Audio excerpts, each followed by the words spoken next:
about this that's so black. It's like, how much more black could this be? And the answer is none. None more black.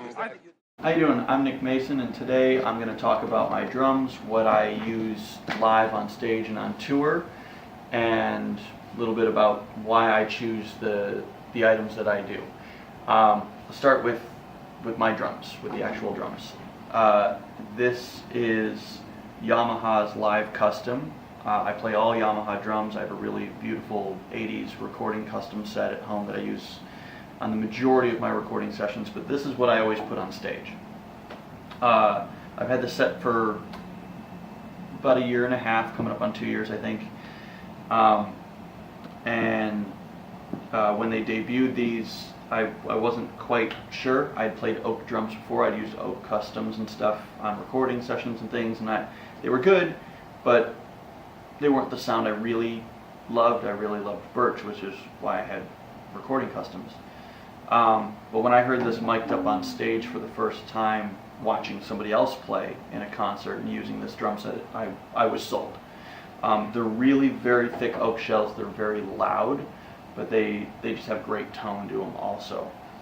I'm using a 18 by 24 inch kick drum, which is a bit bigger. I usually use smaller size drums than this, standard sizes and stuff like that, 22 inch bass drums and everything, but I decided to go 24. I've never owned a 24 before. I've done 26, I've done 16, 18, everything, but never 24, and it was almost a family decision.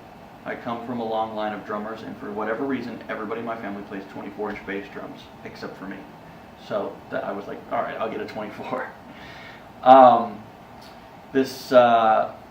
have a 12 inch mounted tom. I also have a 10 that matches it. I just don't have that set up today. The floor toms are 16 and 18. So really big, thunderous sizes. And I kind of pick and choose my configuration depending on the gig that I'm playing. So like I said, I also have a 10, and then whenever I'm learning material for a new band, I kind of assess what I need to make the job happen. The majority of the work I do is always playing for other artists that already have their music established. They're already a band for X amount of years, or they already have everything recorded, or whatever it is, and I'm usually just learning someone else's drum part or what someone programmed behind a computer. It's weird. A lot of the stuff that I end up recording for people, I don't always get to play that stuff live. Sometimes I'm recording for a band and they have another drummer play live, or vice versa. They record with somebody else and I play live. So I pick and choose what size drums and what cymbals and everything I need for the gig at hand. So today it was really just setting up what I was comfortable with and what would fit in the space that we're shooting in and everything.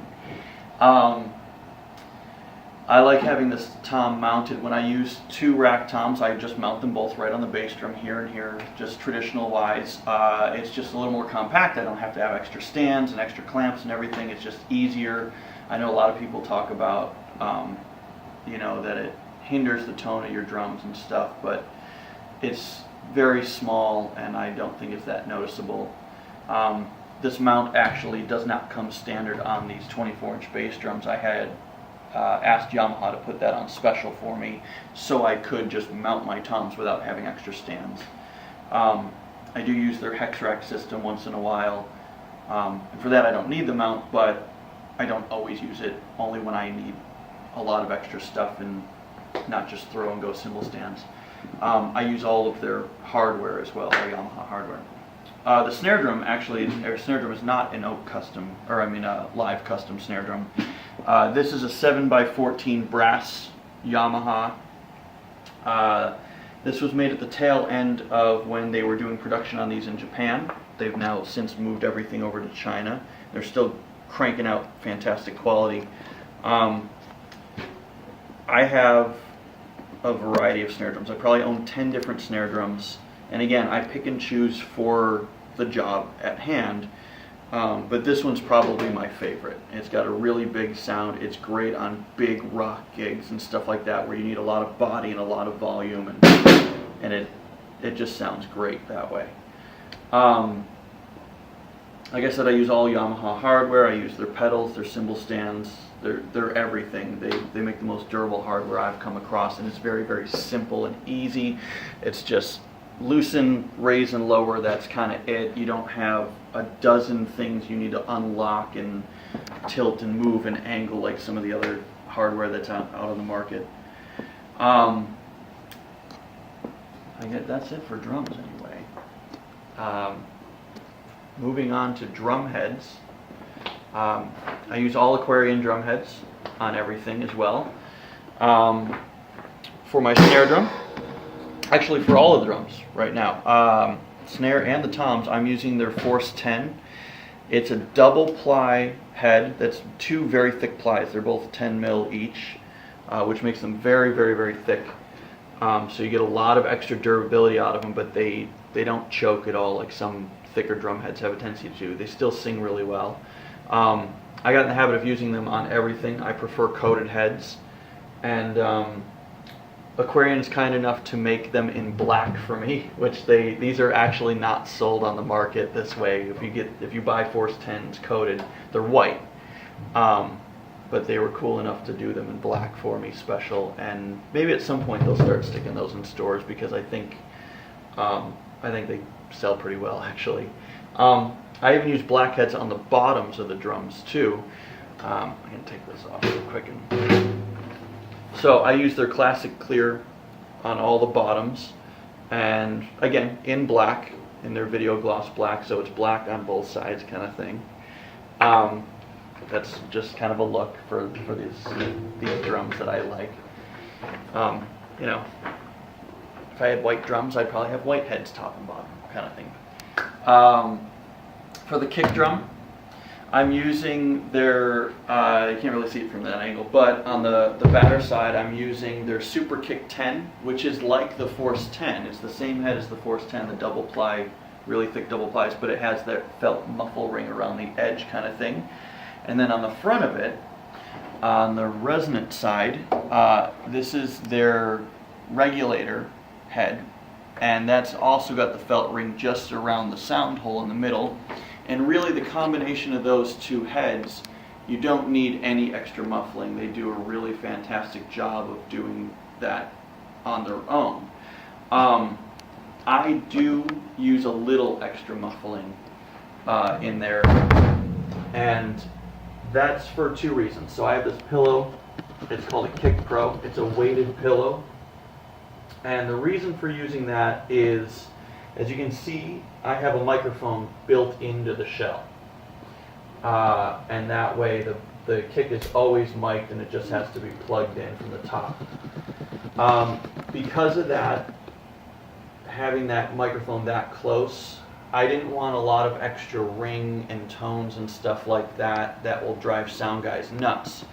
So I figured sticking the extra pillow in there would kind of help get rid of those extra rings and dial the sound in for the sound guy better. Plus, my tuning, the way I tune a bass drum, I really like a low tuning out of it, but I don't like the head to move a lot. I don't like a lot of rebound out of the head. I like it to kind of be dead and solid, so I can control my feet and control the pedals better. And just sticking that extra pillow against the back of that head like that makes it kind of like playing against a wall, where I can tune the drum really low, but I'm not getting a lot of bounce back or anything like that, and it's kind of dead. So it just feels better kind of thing, and it does help with the tone with the internal mic kind of deal. So in terms of tuning this kind of stuff too, I always start with the biggest drum first, and I do the heads evenly. I tune the top and bottom to sound exactly the same, and then from there I fine tune it, and I usually pitch the bottom head up quite a bit and have it relatively high pitched, and then I lower the pitch of the top head. That way I get a really good low note out of the tom, but it can still project and still have some tone and ring to it with the tight resonant head. So I'll start here and get this drum to sound exactly the way I want it to, and then I just move to the next one up, do the exact same steps, and just pitch it up a little bit higher and a little bit lower, just like I did the other drum, and then it just works all the way up the line that way. So I can just tune all of my toms in that same fashion, and then you get a really nice set of intervals between them. With my snare drum, I tune the bottom head kind of medium tension, and then the top really depends on the drum and depends on the gig. If I need a tighter, louder crack, I'll crank the head tighter. If I need a big, low, muddy sound, I'll tune the head lower. So the tuning of my snare drum differs all the time.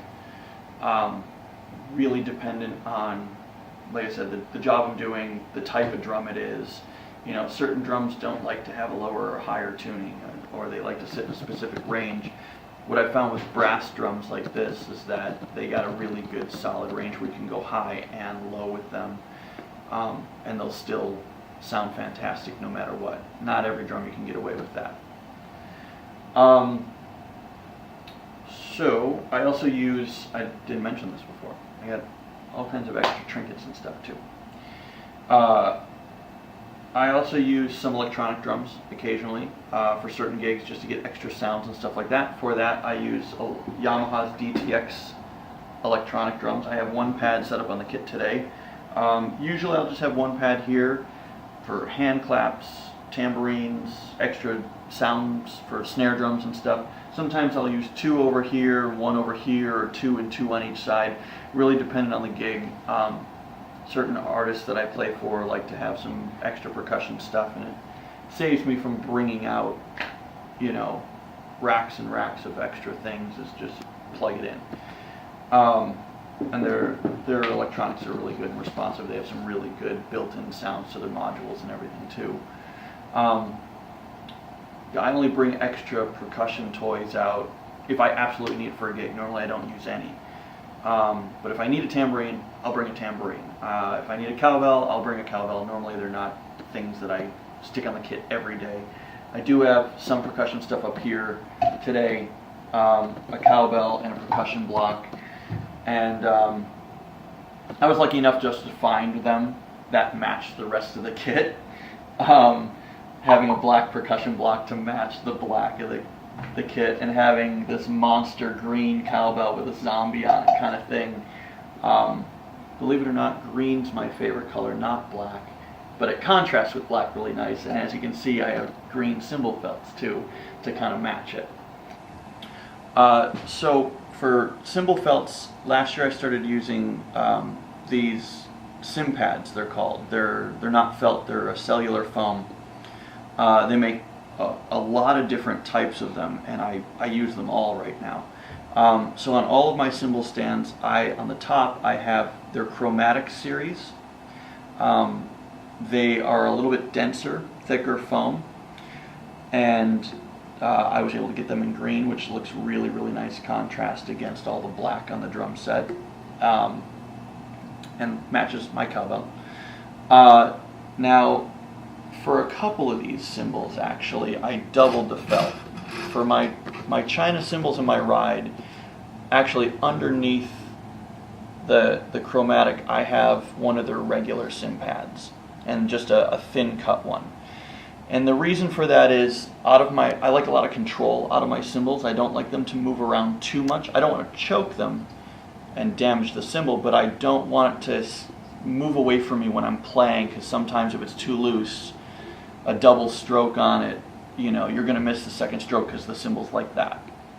So to get a little more control, I just thickened up the felts a little bit. Yamaha stands have a really deep seat, so the regular thickness of a cymbal felt or these Cympads left a little bit too much wiggle room. Underneath, on the bottoms of all of them, I'm using an extra thick Cympad that they make specifically for ride cymbals. It's a little bit denser, and it doesn't have a lot of give to it, but it's still that really nice kind of rubbery foam they use. So I have that underneath all of my cymbals to, again, kind of get that control out of the cymbal for the movement and stuff.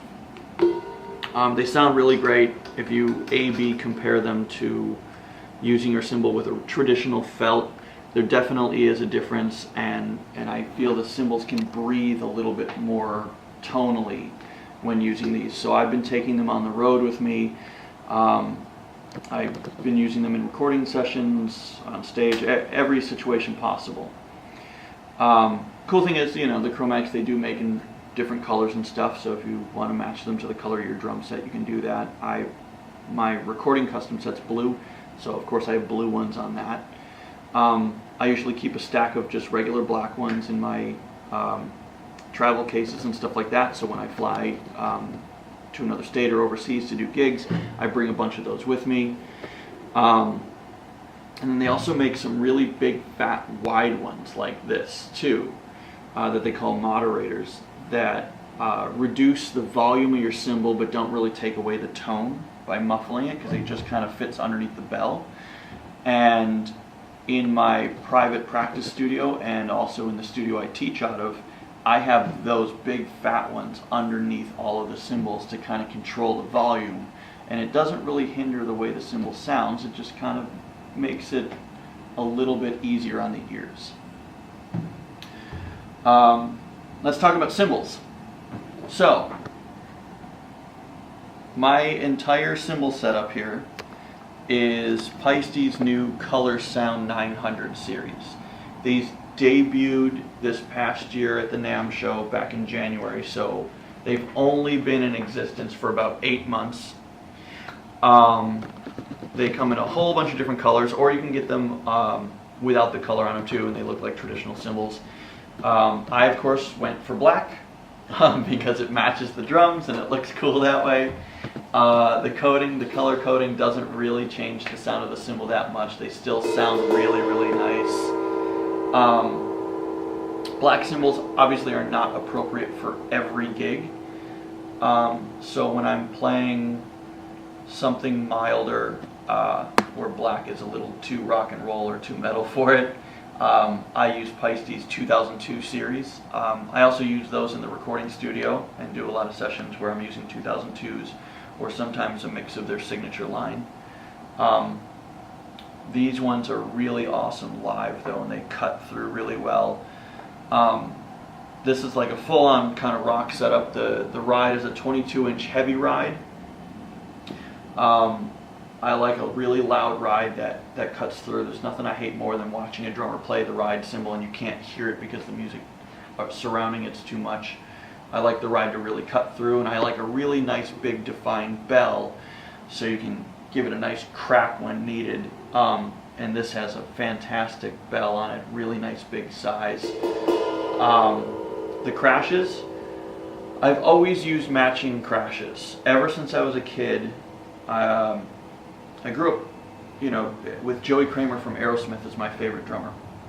And he always used matching crashes. He would use 4 crashes that were all identical size, and 2 of them were the same model here, and 2 of them were the same model there. So he really only used 2 crashes, but had 4 of them, kind of thing.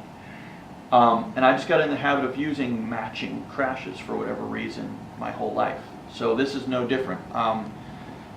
When I was younger, I used 19-inch crashes. For about the last 10 years, I used 20-inch. This new setup, I went back to 19s. I think they cut through really, really well. I think an 18-inch crash is probably the best sound you can ever get. And 20 is great for rock, so kind of splitting that difference and going 19 worked. These are both 19-inch heavy crashes. I tried the regular crash, and I really liked the sound of it, and then I tried the heavy crash, and it just had a little more volume, and I knew for louder gigs where I really need to compete with screaming guitars and stuff like that, it would be best to have something that could cut through, so I went for the heavy crash. And again, same ones, identical, so it doesn't really matter which one you hit. For the Chinas, I got in the habit of using 2 Chinas the last couple of years. Usually I would use identical sizes but different models for different sounds. I would use two 18s. But with the color sounds, you know, they don't have a color sound heavy china and a regular china. They just make one in different sizes. So here I have my main china. It's an 18-inch. And then I tried something a little different. Went with a smaller one. So up here above my hi-hats, I have a 16-inch china. And that way I can get the two different pitches out of it, which I love doing a fill that accents with the two different pitch chinas. It's a lot of fun. It sounds great. And I'm really happy with the way these pair together. Hi-hats. I'm using their Sound Edge, Color Sound Sound Edge hi-hats. So the bottom of it has this ridge on there. That's the Sound Edge kind of thing. They're very nice, very crisp. I don't like intrusive hi-hats. I don't like hi-hats that overpower the mix and are just so loud. I actually, when playing a straight groove, I want my kick and snare drum to be heard more prominently than the cymbals. I think the Sound Edge cymbals do that really well. But not everybody agrees with me, and when you're a hired gun, you kind of have to tailor to what other people want with their sounds sometimes. And I've had people say, you know, switch out your hi-hats, use something heavier, use something chunkier, play it differently to get more body out of it. Or other people say the reverse and say, you know, lay off the hi-hat a little bit more. I found that the color sound kind of splits the difference really well. They're nice and crisp and airy, and they don't intrude, but they still got enough chunk to them to be a damn good rock hi-hat. So I'm real happy with those. Real happy with the way these turned out. I also have Cympad, you know, hi-hat felts kind of thing. There's one underneath, and there's the ones on here. The hi-hat ones are actually really dense. They're very thick. They don't move at all. They don't have a lot of give to them the way the other ones do, which is great because I like a lot of control out of my cymbals, especially my hi-hats. I don't want them wobbling all over the place. And lastly, not lastly.